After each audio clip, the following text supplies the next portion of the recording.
This is the FlashFish A201 portable power station. It's what you can call an entry-level power station.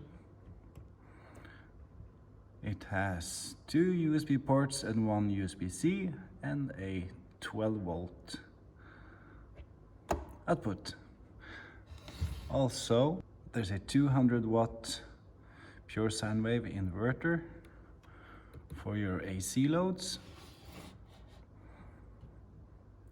It has a flashlight, brighter flashlight, SOS, and strobe. The handle is adjustable.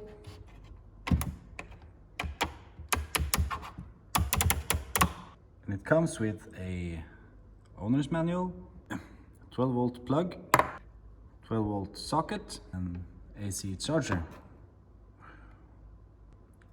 The battery capacity is at 172.8 watt hours.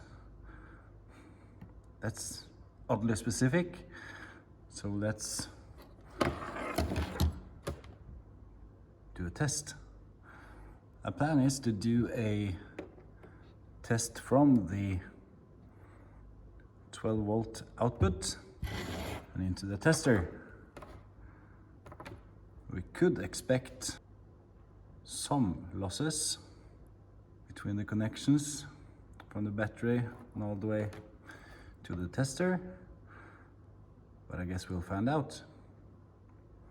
Let's do it. So the tester is connected, it's reset and ready to go.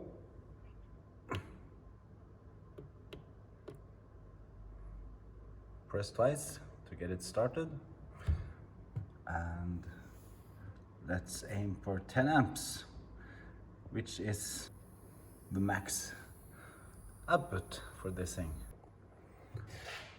Okay, so the test is now completed and we are at 123.25 watt hours.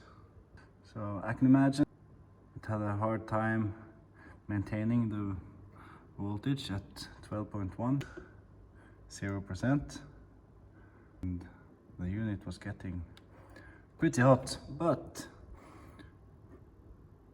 it's not half bad, I think, if you put into consideration that there is a connection here, there's a connection there, or these are really not efficient, and I got the 12-volt plug right here, probably some kind of regulator inside maintaining the usable 12-volt voltage, and there's the BMS, and there is the battery. So there's a lot of connections to consider. We did push it at the max rated 12-volt output, so I'm really not that worried. I used it at a few camping trips and I'm really happy with it. It's small, lightweight, easy to carry around or put it in the backpack, put it in your car, in the trunk, or store it at home for emergency purposes. At 200 watts AC, you can use an electric mixer at the campsite, or yeah. The handle is pretty handy. The flashlight is a nice touch, considering the small size and usability. I will leave a affiliate link down below if you want to check it out. You can charge it with solar from your car with the AC adapter. One input on the side, and all the outputs for the DC side is in the front and the AC on the side.